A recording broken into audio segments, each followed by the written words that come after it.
ซึ่งอยู่แดนไกลจากคณะสงฆ์เชียงใหม่ที่ได้ตั้งใจเทศกลอนป่านนี้ศรัทธาลับหรือยังหรือกำลังฟังคลื่นนี้กันอยู่หนอขอจงตั้งใจฟังให้เพียงพอฟังด้วยหัวใจจดจ่ออย่าท้อและถอยเลยคืนไหนถ้ามีเวลาว่างจดหมายมาบ้างอย่าทำเงียบเฉยหรือโทรศัพท์เข้ามาติชมเชยถามปัญหาเถิดเอ่ยจะเฉลยให้สุนทรฝากคำนี้มาช่วยย้ำเตือนอย่าลืมอย่าเลือนน้ำคำที่พร่ำสอนสังคมวุ่นวายสุดแส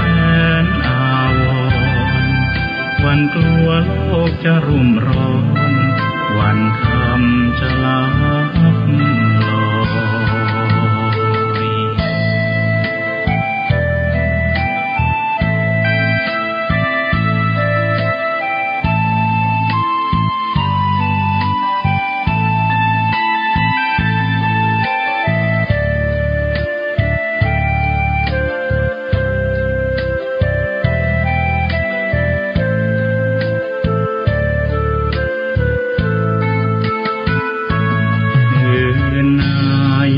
ถ้ามีเวลาว่างจดหมายมาบ้างอย่าทำเงียบเฉยหรือโทรศัพท์เข้ามาติชมเชยถามปัญหาเถิดเอ่ยจะเฉลยให้สุนทรฝากคำนี้มาช่วยย้ำเตือนอย่าลืมอย่าเลือนน้ำคำที่พร่ำสอนสังคมวุ่นวายสุดแสนอาวรณ์วันกลัวโลกจะรุ่มร้อนวันคำจะลับล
อยความเคารพแด่พระเถระครูบาอาจารย์พระเ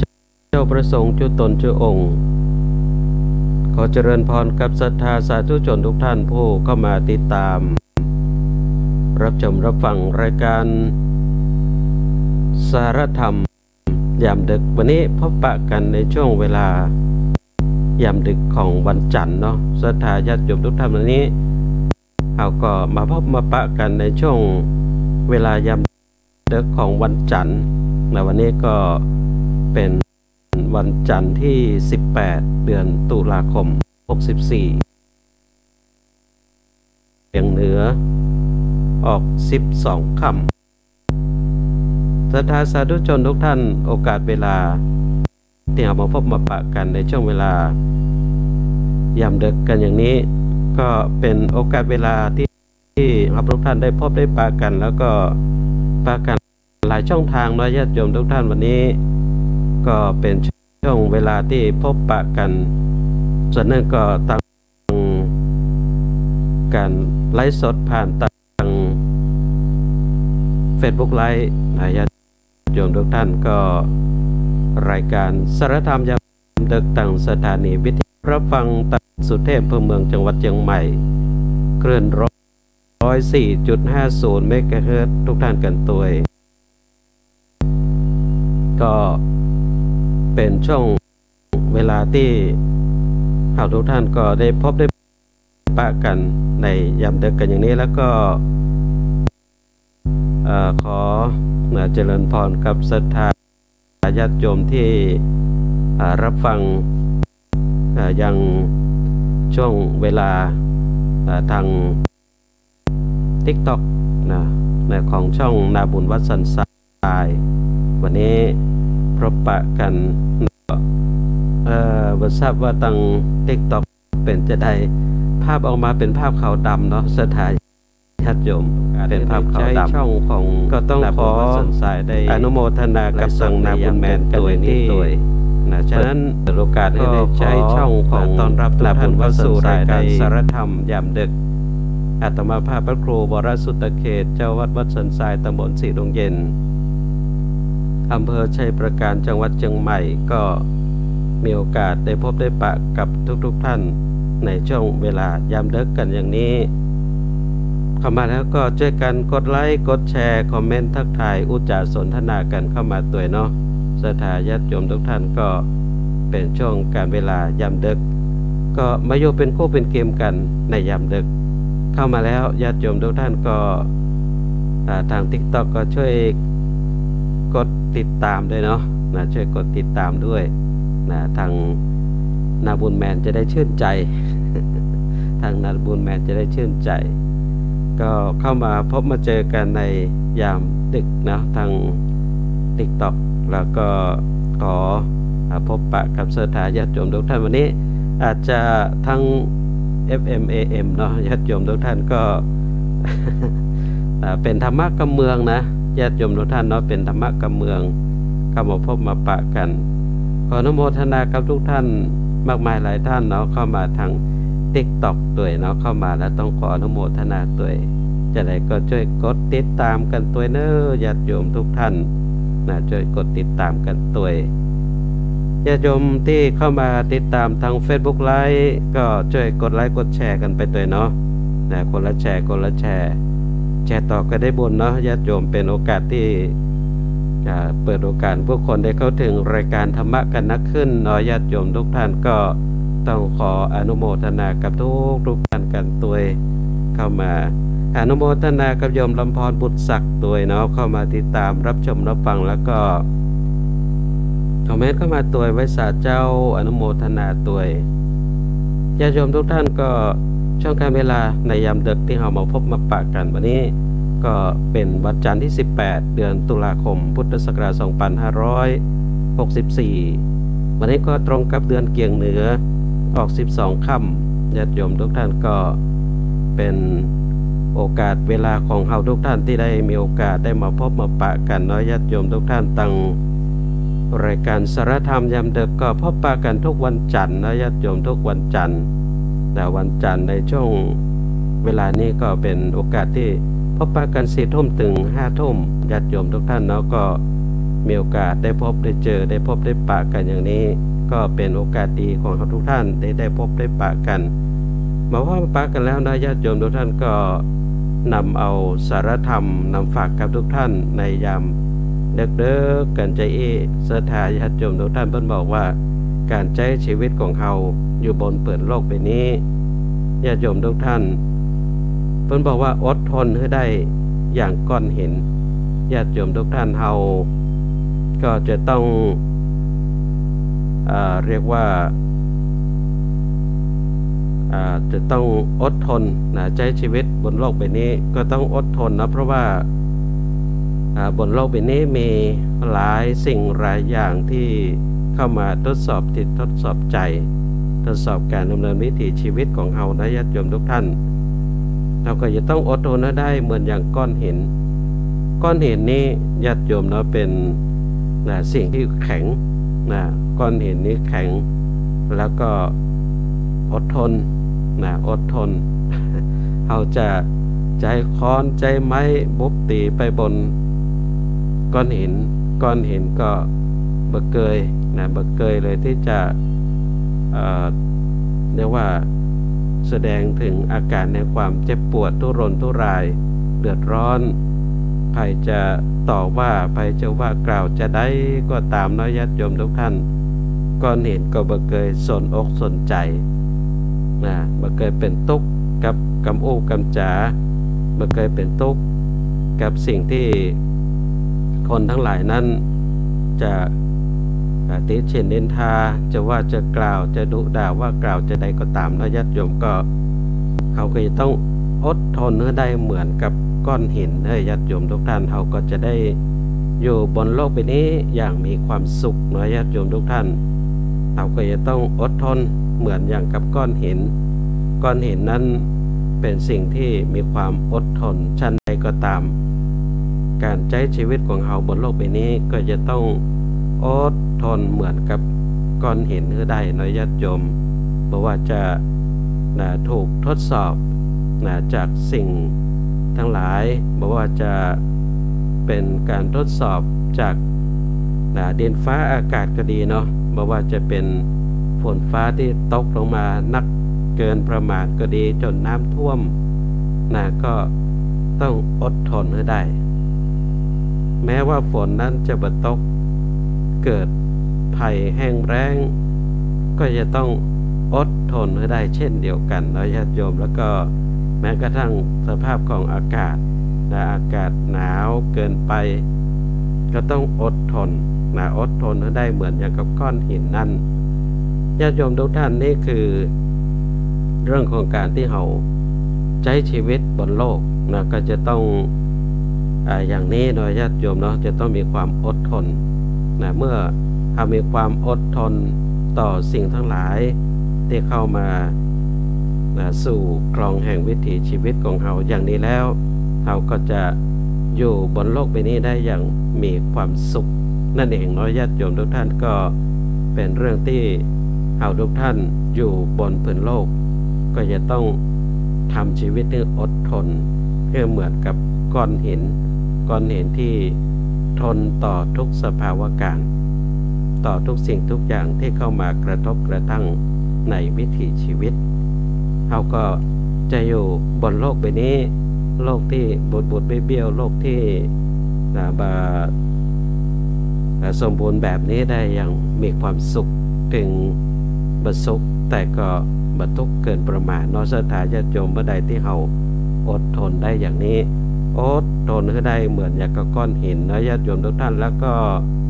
ให้เรานั้นติดดินให้ได้เหมือนอย่างกับต้นหญ้าศรัทธาญาติโยมทุกท่านใช้ชีวิตอยู่บนพื้นโลกก็จะไปฟุ้งเฟ้อเห่อเหิมจนเกินไปการที่ฟุ้งเฟ้อเห่อเหิมลืมตนลืมตัวนั้นก็ทำให้เราอยู่บนโลกใบนี้อย่างยากลำบากใช้ชีวิตอยู่บนโลกใบนี้ก็จะต้องติดดินนะญาติโยมเนาะติดดินให้ได้เหมือนอย่างกับต้นหญ้าเนาะญาติโยมทุกท่านต้นหญ้านั้นอยู่บนผืนโลกก็สร้างประโยชน์ให้กับผืนดินในญาติโยมหญ้านั้นก็เรียกว่ามีประโยชน์สามารถคลุมผืนดินทำให้ดินนั้นชุ่มชื้นทำให้ดินนั้นยังทำให้เกิดประโยชน์หลายอย่างสำหรับต้นหญ้าฉะนั้นเขาก็จะต้องเป็นคนที่ติดดินเพื่อได้เหมือนอย่างกับต้นหญ้าศรัทธาญาติโยมเมื่อใดที่เขาใช้ชีวิตติดดินเพื่อได้เหมือนอย่างกับต้นหญ้าแล้วชีวิตของเขานั้นก็จะเป็นชีวิตของคนธรรมดาคนหนึ่งแต่เป็นชีวิตธรรมดาที่บ่ธรรมดาเนาะญาติโยมทุกท่านเพราะกว่าที่เราจะใช้ชีวิตเนื้อเป็นคนติดดินได้นั้นต้องฝึกต้องฝนเพราะว่าโลกใบนี้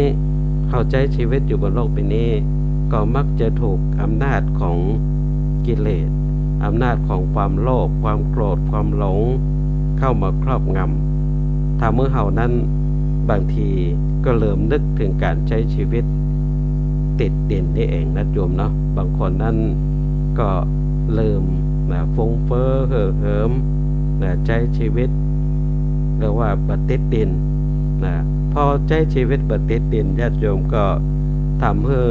ใช้ชีวิตอยู่บนโลกนี้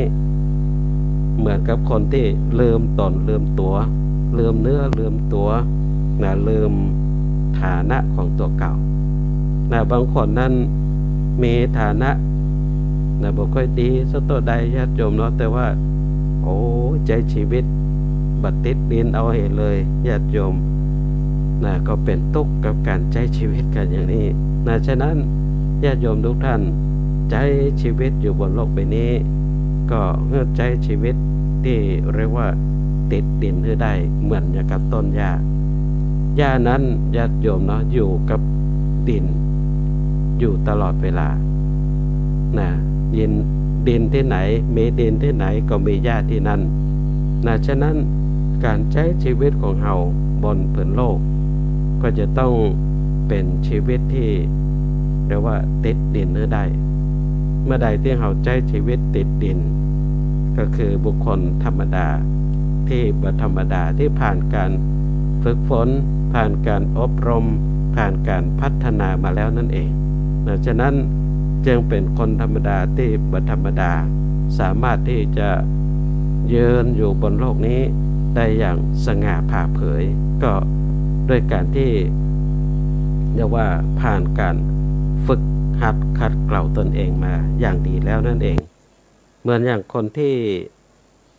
ได้มีโอกาสได้ฝึกหัดปฏิบัติตนด้วยการประพฤติปฏิบัติธรรมญาติโยมทุกท่านมาประพฤติปฏิบัติธรรมนั้นก็เรียกว่าก็จะต้องผ่านการฝึกฝนตนเองโดยเฉพาะเรื่องของการกินการอยู่การดำเนินชีวิตทั้งหลายญาติโยมทุกท่านก็จะต้องผ่านเรียกว่าผ่านการเรียนรู้ผ่านการฝึกฝนมาอย่างดีแล้วฉะนั้นญาติโยมทุกท่านการดำเนินวิถีชีวิตของเฮาถ้าหากว่าได้ผ่านการฝึกฝนได้การประพฤติปฏิบัติธรรมซึ่งการปฏิบัติธรรมดังที่ได้กล่าวถึงก็จะต้องอยู่ในคลองแห่งศีลซึ่งศีลนั้นก็มีศีล 5 ศีล 8เป็นเบื้องต้นเป็นพื้นฐานของผู้ประพฤติปฏิบัติธรรมโดยเฉพาะศีล 8นี้ศรัทธาญาติโยมผู้ประพฤติปฏิบัติธรรมก็จะต้องศึกษาจะต้องเรียนรู้ในเรื่องของการประพฤติปฏิบัติตนอยู่ในคลองแห่งศีล 8นั้นญาติโยมครอบคลุมไปทั้งเรื่องของการกินการอยู่การกินนั้นก็เช่นเดียวกันญาติโยมคนที่ประพฤติปฏิบัติธรรมการกินการรับประทานอาหารนั้นก็จะเป็นการกินการรับประทานอาหาร2 มื้อมื้อเช้ากับมื้อเพลญาติโยมหลังจากนั้นไปก็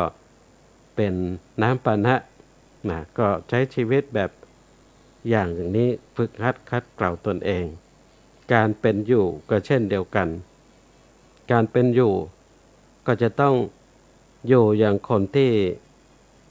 เรียกว่ามีความสมถะเรียบง่ายในการใช้ชีวิตอยู่ของผู้ประพฤติปฏิบัติธรรมญาติโยมทุกท่านประพฤติปฏิบัติธรรมอยู่อย่างสมถะเรียบง่ายเรื่องของการกินการอยู่การนอนก็เช่นเดียวกันที่รับที่นอนของผู้ปฏิบัติธรรมนั้นศรัทธาญาติโยมก็อยู่ในศีลที่เป็นข้อฝึกหัดคัดเกลานั่นเองก็คือบ่นอนบนที่นอนอันสูงอันใหญ่อันนุ่มอันนวลเกินไปญาติโยมก็เป็นเรื่องที่เฮาทุกท่านก็จะต้องนำมาประพฤติปฏิบัติก็จะทำให้เฮานั้นเป็นคนติดดิน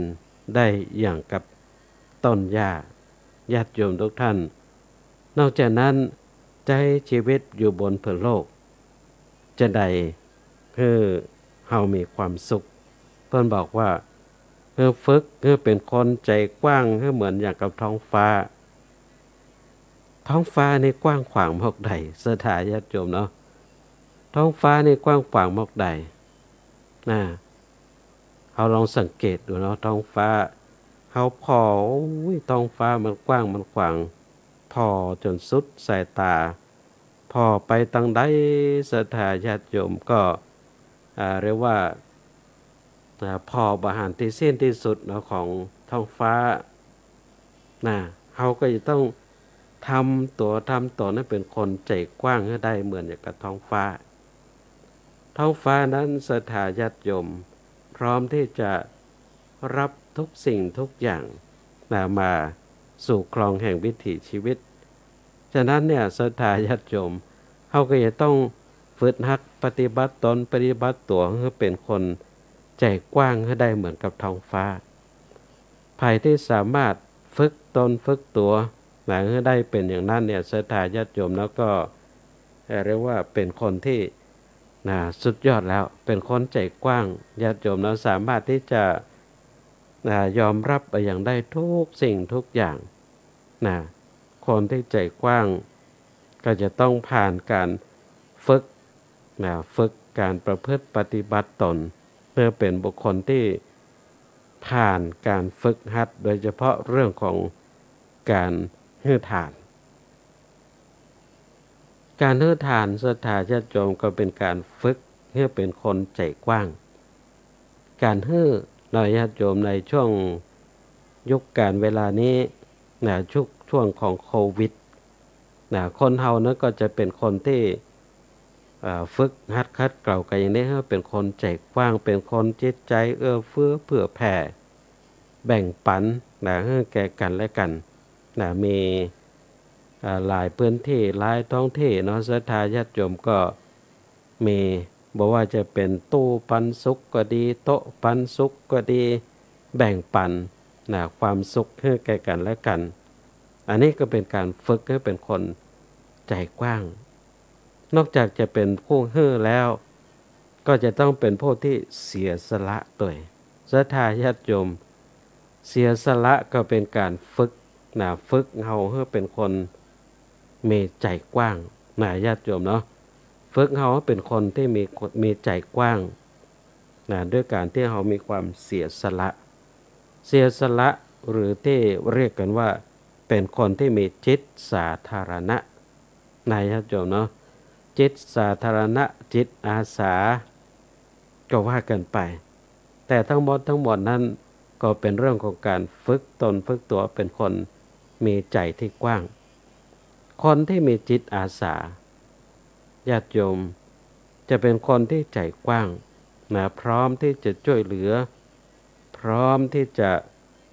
รับอาสาในการที่จะช่วยโลกช่วยสังคมเป็นคนที่บ่ทอดทิ้งสังคมทำให้เป็นคนที่มีใจกว้างขวางอย่างนี้ญาติโยมทุกท่านอนุโมทนาตัวกับโยมนัดกอดได้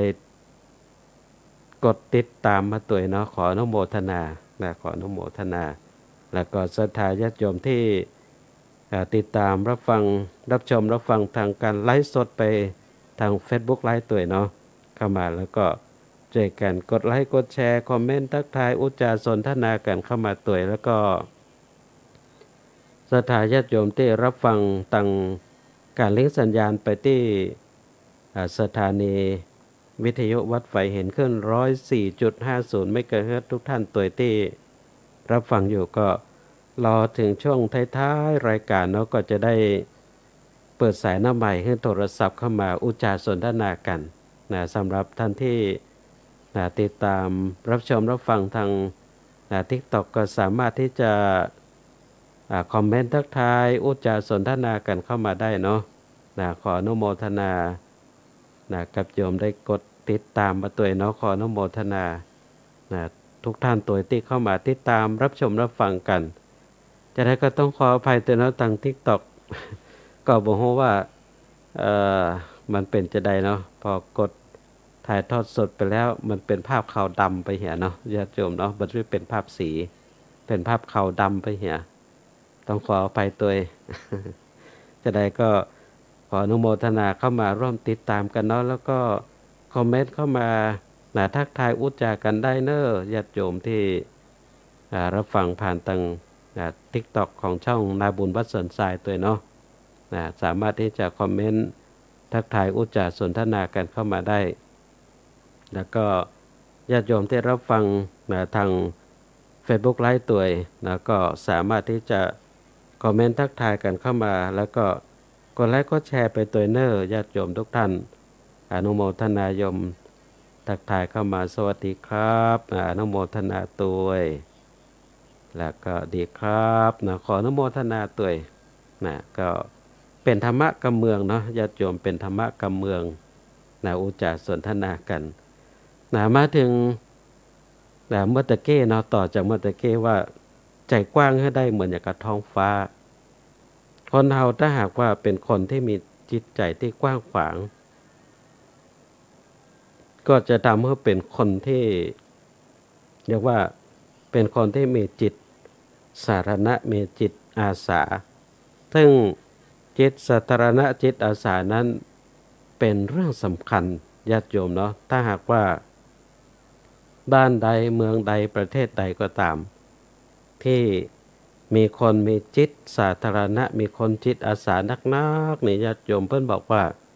ประเทศนั้นจะเป็นประเทศที่เจริญเหมือนกับประเทศสหรัฐอเมริกาประเทศสหรัฐอเมริกานั้นมีจิตอาสามีจิตอาสา80% ในประเทศญาติโยมก็จึงทำให้ประเทศสหรัฐอเมริกานั้นเป็นประเทศที่มีความเจริญเพราะว่าประชากรของพวกนั้นมีจิตอาสาพร้อมที่จะช่วยเหลือกันพร้อมที่จะเข้ามาช่วยงานสาธารณะงานสังคมช่วยกันยบช่วยกันกำช่วยกันเยอะช่วยกันทำนะศรัทธาญาติโยมก็ทำให้บ้านเมืองนั้นก็เจริญรุ่งเรืองญาติโยมทุกท่านอนุโมทนากับโยมกรกสิณสามนนทีเข้ามาติดตามรับชมรับฟังแล้วก็คอมเมนต์เข้ามาตัวไว้สักครับอนุโมทนาตัวตั้ง Facebook ไลฟ์ช่วยกันกดไลค์กดแชร์กันไปตัวเนอร์อนุโมทนากับโยมหมื่นชัยวงศ์ตัวเนาะอันนี้ก็ติดตามตั้ง TikTok ขออนุโมทนาตัวโยมหมื่นชัยวงศ์ญาติโยมทุกท่านก็ถ้าหากว่าเราเป็นคนที่ใจกว้างเหมือนกับท้องฟ้าจะทำให้เรานั้นเป็นคนที่พร้อมที่จะรับสภาวะการทุกอย่างที่เข้ามาสู่กลองแห่งวิถีชีวิตของเราเราก็จะต้องฝึกตนเองกันอย่างนี้อนุโมทนาโยมได้กดติดตามตัวขออนุโมทนาเป็นอย่างยิ่งขออนุโมทนาตัวเข้ามาแล้วก็ช่วยกันกดไลค์กดแชร์คอมเมนต์ทักทายอุจจาสนทนากันเข้ามาตัวนอกจากนั้นแล้วญาติโยมก็จะต้องมุ่งไปต่างหน้าให้ได้เหมือนกับอย่างกับสายถ่านเพิ่นบอกว่าเวลาที่เราจะทำมาอย่างเนี้ยญาติโยมจะต้องมีเป้าหมายมีเป้าหมายพอเรามีเป้าหมายแล้วก็จะต้องเดินมุ่งตรงไปถึงเป้าหมายของเรานั้นให้ได้ทำเป้าหมายให้ชัดเจนญาติโยมเหมือนกับองค์สมเด็จพระสัมมาสัมพุทธเจ้านั้นพระองค์ทรง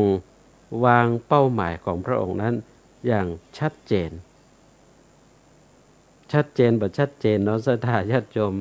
เรียกว่าพระองค์นั้นทรง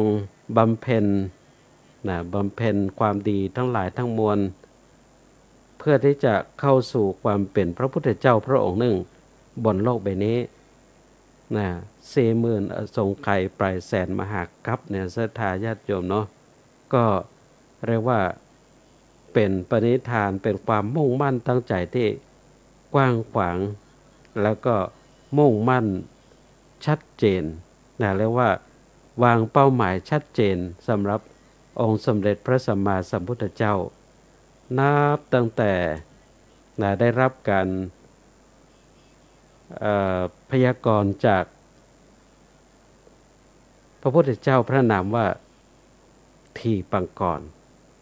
ในคราวนั้นพระพุทธเจ้ายังเป็นสุเมธดาบท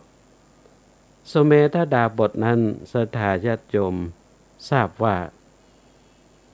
องค์สมเด็จพระสัมมาสัมพุทธเจ้าพระนามว่าทีปังกรจะเสด็จ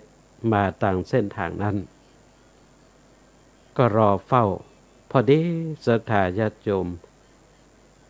สุเมธดาบทก็หันช่วงเส้นทางเส้นหนึ่งที่ครุขระเต็มไปด้วยขี้ดินขี้ทรายญาติโยมก็เลยทอดตัวเก่าให้เป็นเหมือนกับสะพานให้กับพระพุทธเจ้าพระนามว่าทีปังกรได้เดินข้ามผ่านไปซึ่งพระพุทธเจ้าพระนามว่าทีปังกรนั้นก็ทราบว่าสุเมธดาบทนั้นมีความปรารถนาพุทธภูมิก็เลยพยากรณ์ว่าต่อไปเนี่ยสุเมธดาบทต่อไปเบื้องหน้าจะได้เป็นพระพุทธเจ้าพระองค์หนึ่งซึ่งญาติโยมทุกท่านก็เป็นการพยากรณ์แล้วก็ทำให้สุเมธดาบทนั้นเป็นนิตยโพธิสัตว์ก็คือเป็นพระโพธิสัตว์ที่แน่นอนแล้วที่จะต้องเป็นพระพุทธเจ้าพระองค์หนึ่งซึ่งหลังจากนั้นสุเมธดาบทก็บำเพ็ญบุญยิ่งขึ้นไปบำเพ็ญความดีทำความดีมุ่งมั่นตั้งใจญาติโยมเนาะนับตั้งแต่เป็นสุเมธดาบทจากนั้นมาก็ทุกภพทุกชาติที่เกิดมาศรัทธาญาติโยมก็เรียกว่ามุ่งตรงต่อเป้าหมายที่ชัดเจนที่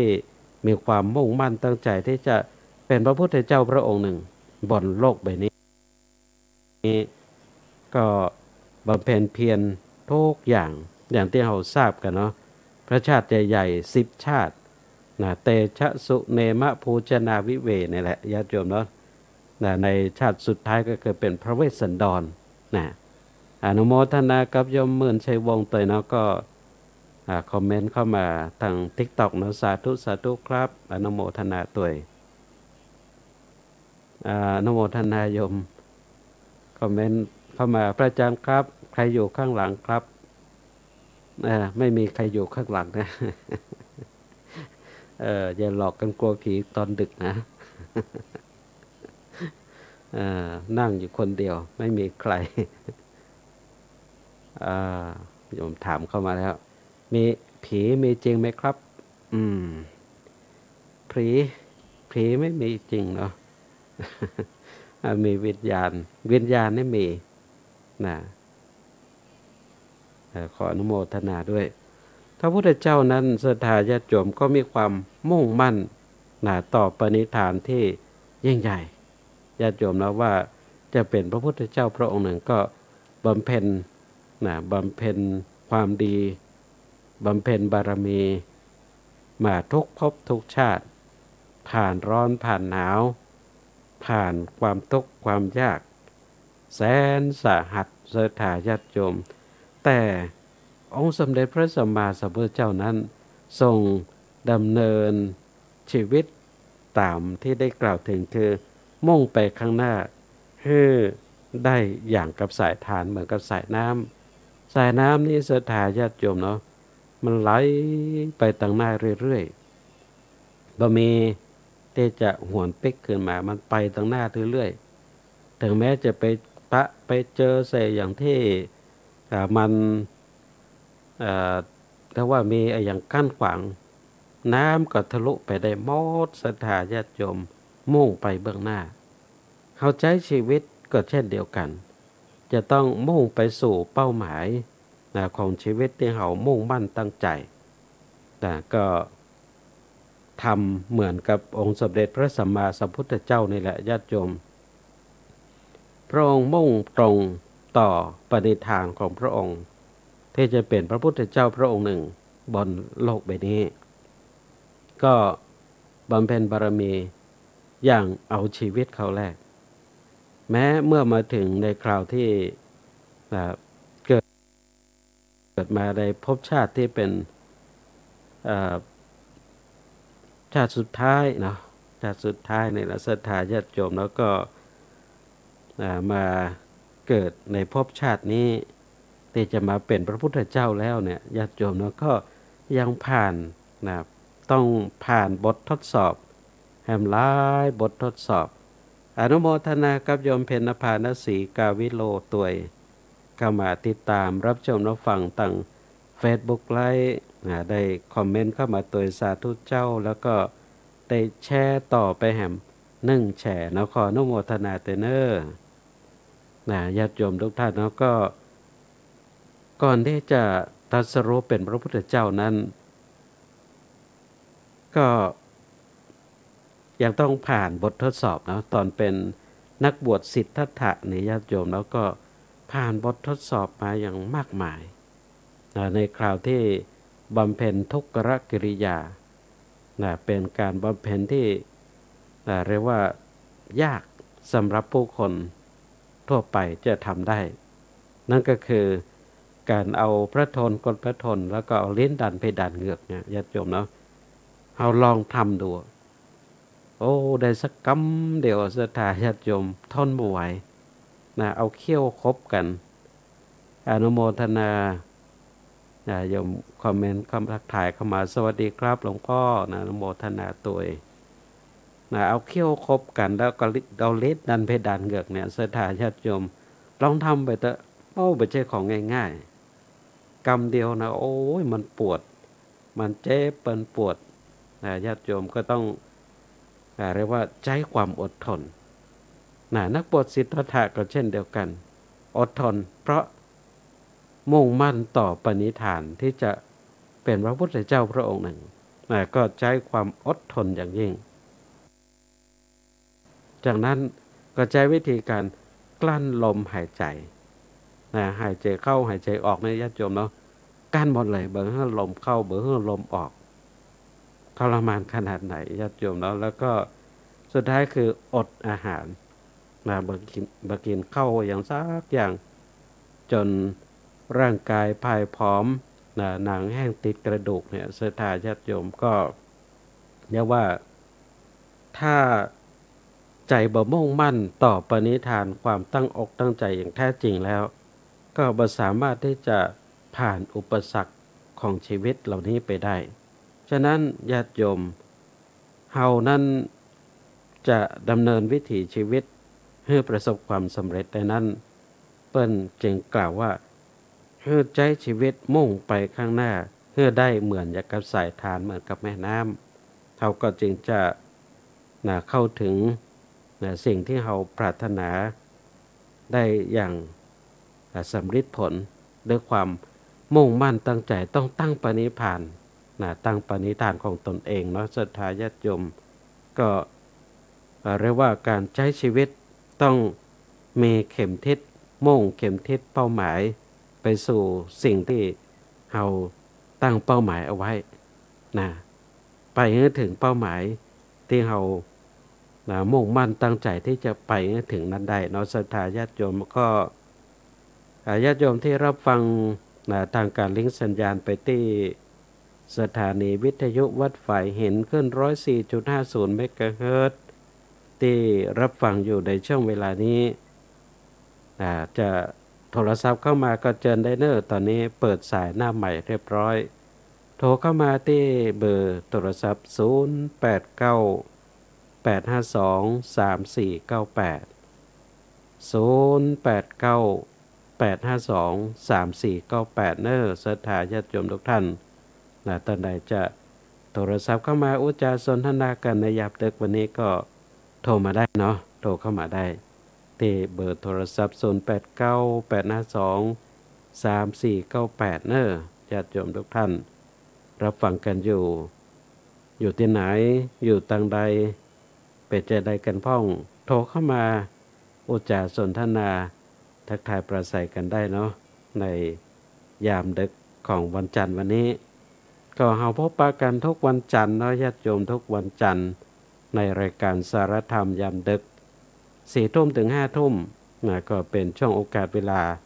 ที่เฮาพบปะกันเนาะในยามดึกเด้อกันจะอีเอาแล้วก็เสียงสายแรกนะเข้ามาแล้วเนาะเจริญพรสาธุเปิดเรียบร้อยโยมวันนี้ก็ได้สาระธรรมเยอะมากเลยค่ะครั้งนี้ไม่ได้ยุ่งกับรู้เรื่องเลยแทรกตลอดเลยค่ะอ๋อมีขึ้นแทรกวันนี้เนาะใช่ค่ะก็เลยเตือนมาฟังตรงค่ะ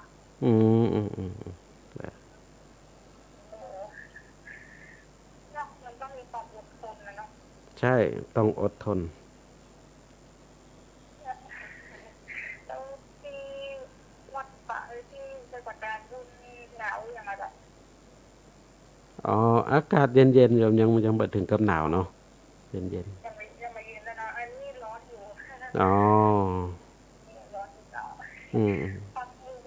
ยู่พูดที่หน้าเป็นกำลังใจให้นะเจ้าสาธุนะโยมเนอะอนุโมทนาเตยสาธุ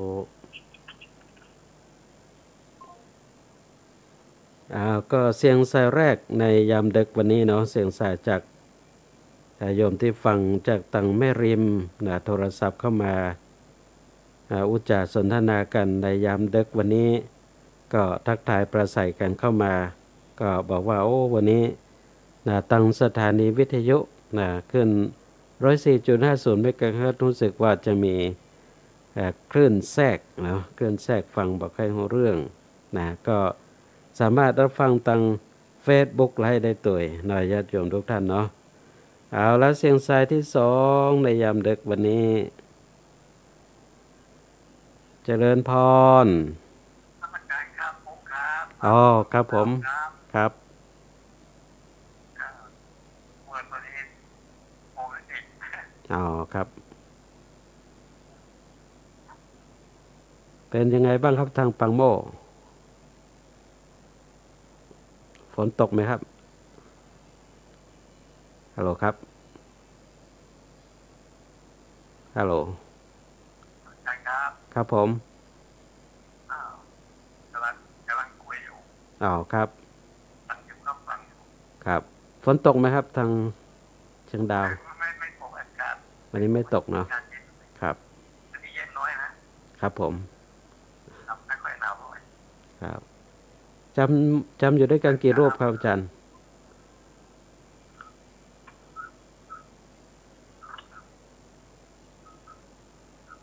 ครับ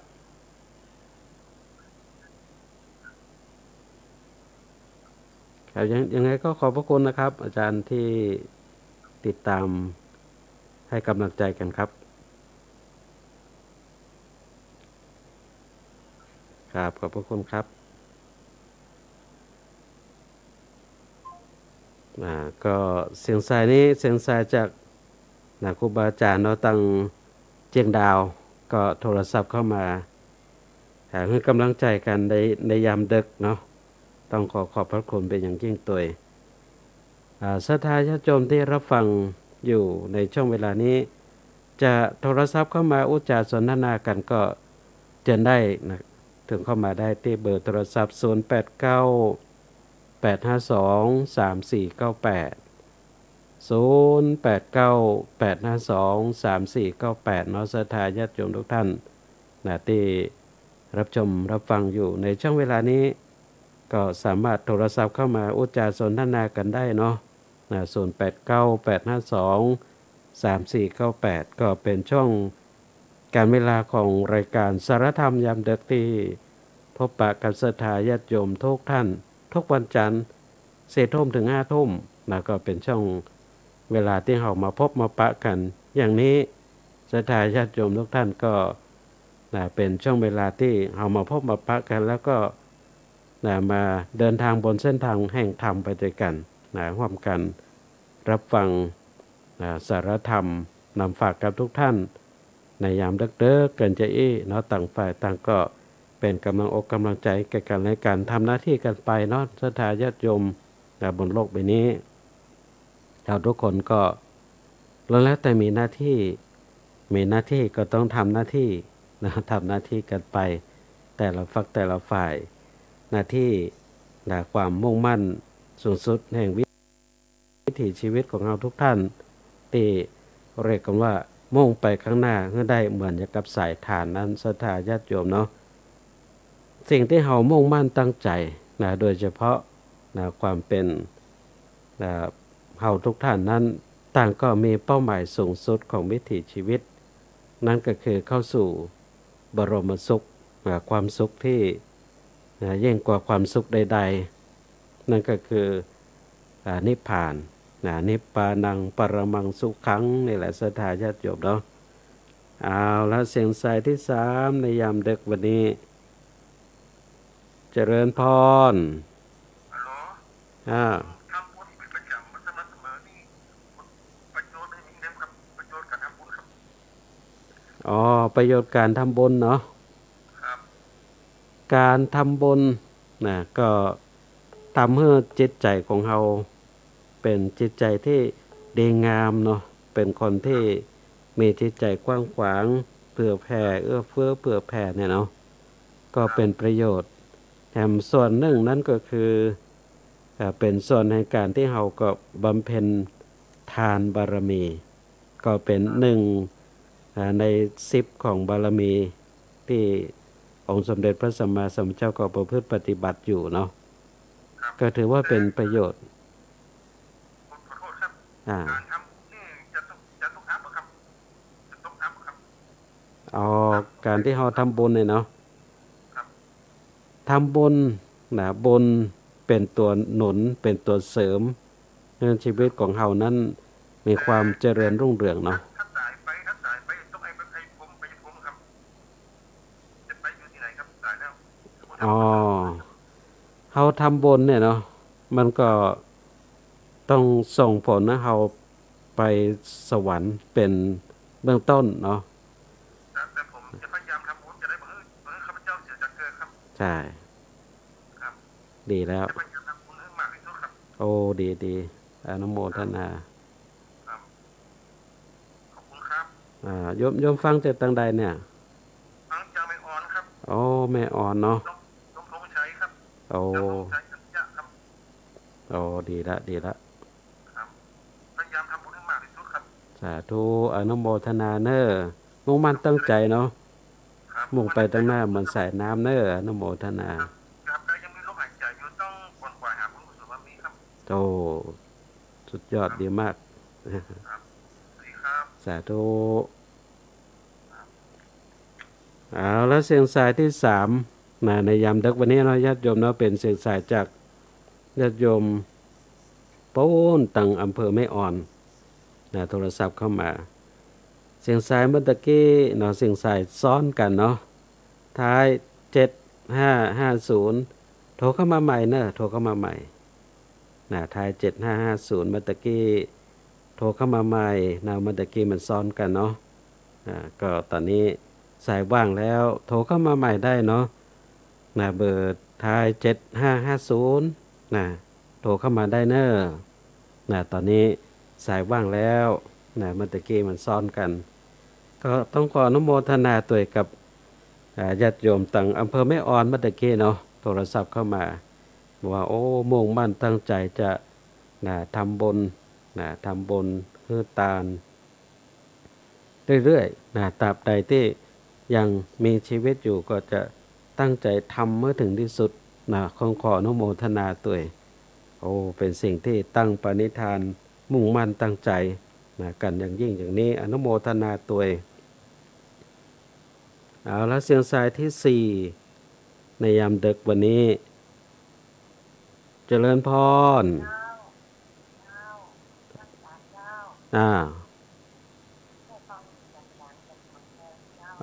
โยมแม่ตังสันกลางสันกำแพงเนาะ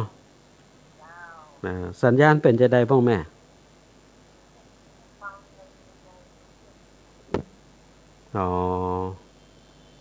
ก็ชัดเจนดีเนาะได้ สาธุเนอร์ยมแม่เนอร์อนุโมทนา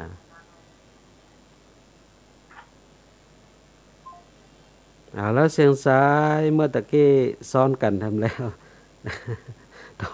โทรเข้ามาใหม่เนอโทรเข้ามาใหม่เสียงสายเมื่อตะกี้ท้าย1395เนาะท้าย1395โทรเข้ามาใหม่ได้เนอเมื่อตะกี้มันซ้อนกันเนาะท้าย1395ตอนนี้สายว่างแล้วโทรเข้ามาใหม่ได้เนอโทรเข้ามาใหม่ได้เมื่อตะกี้ก็เสียงสายจากเจ้าแม่ตั้งสันกลางสันกำแพงเนาะโทรเข้ามา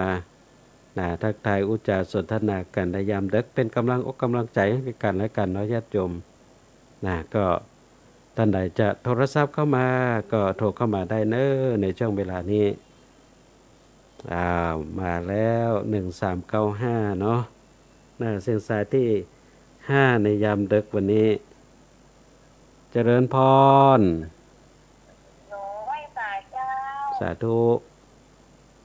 นี่โยมแม่โทรจากในออนเนี่ยนะเจ้าโอ้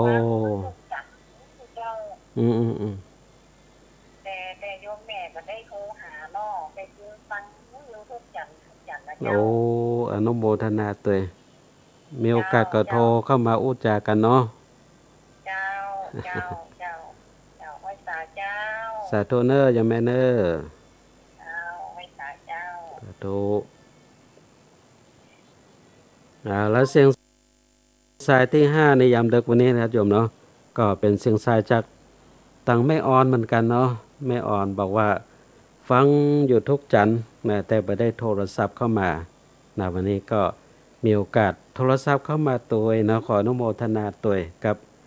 โยมแม่ตังแม่ออนขออนุโมทนาตัวท่านใดรับฟังกันอยู่ในช่วงเวลานี้จะ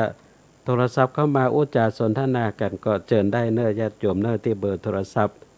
0898523498 0898523498เนอศรัทธาญาติโยมทุกท่านอนุโมทนากับโยมวันดีวงปวนตุยเนาะรับชมรับฟังทาง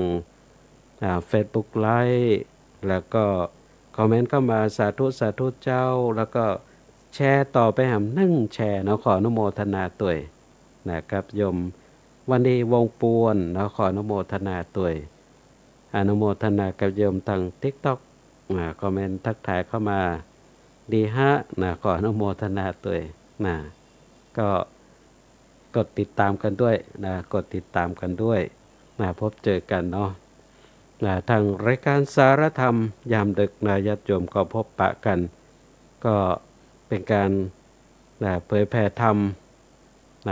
ทางสถานีวิทยุออนไลน์ของวัดสันทรายวันนี้ก็ผ่าน3ช่องทางด้วยกันทางไลฟ์สดทาง Facebook ไลฟ์ตัวแล้วก็ลิงก์สัญญาณไปที่สถานีวิทยุวัดฝ่ายหินขึ้น 104.50 เมกะเฮิรตซ์ตัวแล้วก็ไลฟ์สดผ่านทาง TikTok ช่องนาบุญวัดสันทรายตัวซึ่งก็ได้รับความอนุเคราะห์จากนาบุญแมนที่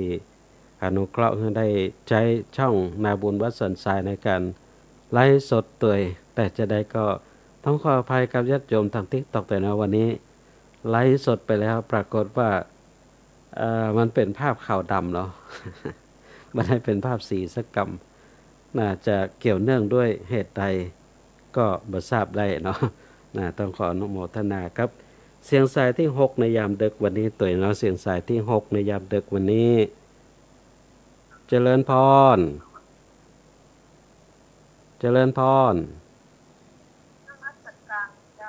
สาธุ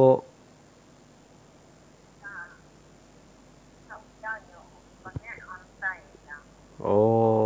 ตั้งแม่ออนเหมือนกันเนาะ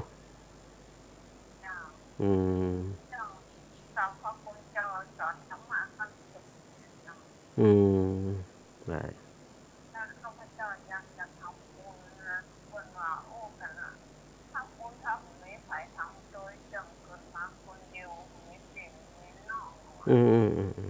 ใช่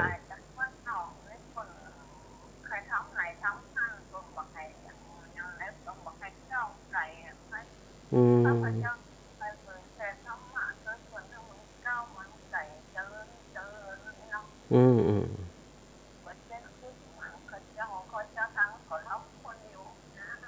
อืม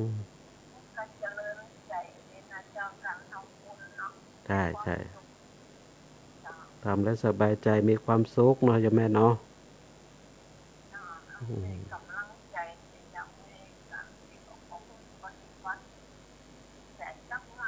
อื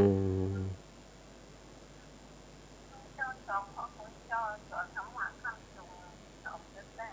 เอาดีละ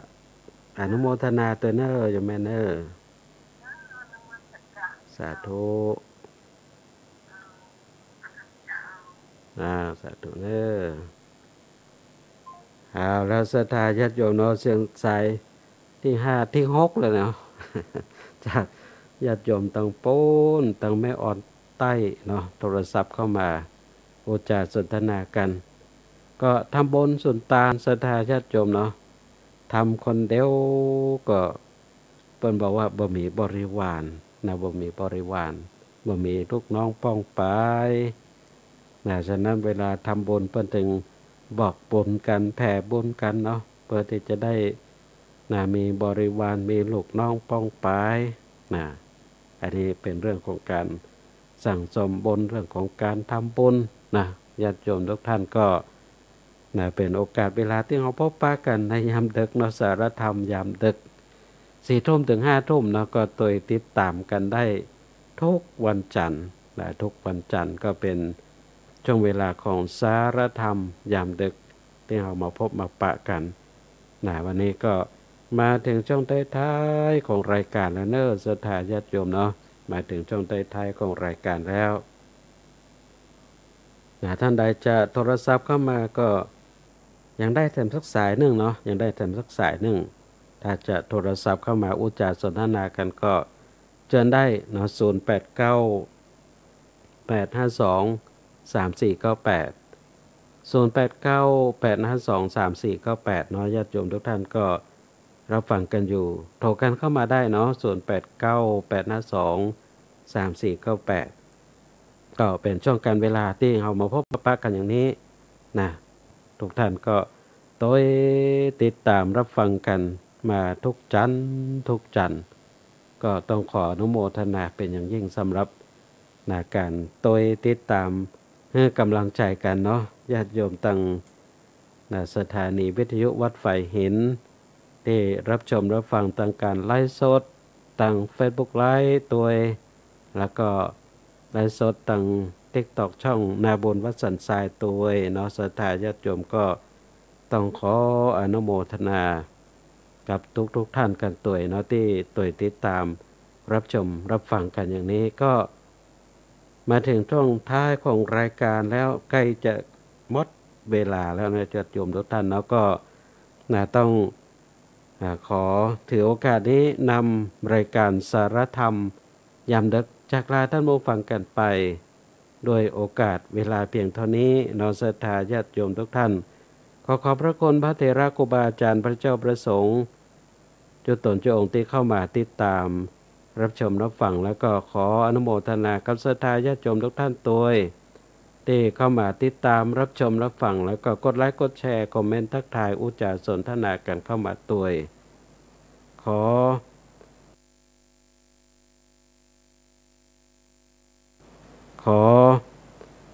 ขอบคุณครูบาอาจารย์ที่รับฟังทางการเลี้ยงสัญญาณตัวแล้วก็อนุโมทนากับศรัทธาญาติโยมที่รับฟังจากการเลี้ยงสัญญาณทางสถานีวิทยุวัดไฟเห็นขึ้น 104.50 เมกะเฮิรตซ์ทุกท่านกันตัวที่ก็ติดตามรับฟังแล้วก็โทรศัพท์เข้ามาอุจจาสนทนากันในยามดึกกันอย่างนี้ตัวขอบคุณคุณพระศรีรัตนตรัยแล้วก็สิ่งศักดิ์สิทธิ์ทั้งหลายท่านได้ประกอบกระทำแล้วถึงวิถีชีวิตของทุกท่านได้ประสบพบกับความสุขความเจริญจงดีมีใจอยู่เย็นเป็นสุขเหมือนกันทุกท่านทุกคนและขอทุกท่านจงเจริญในธรรมในองค์สมเด็จพระสัมมาสัมพุทธเจ้ายิ่งขึ้นไปก็ขอเจริญพร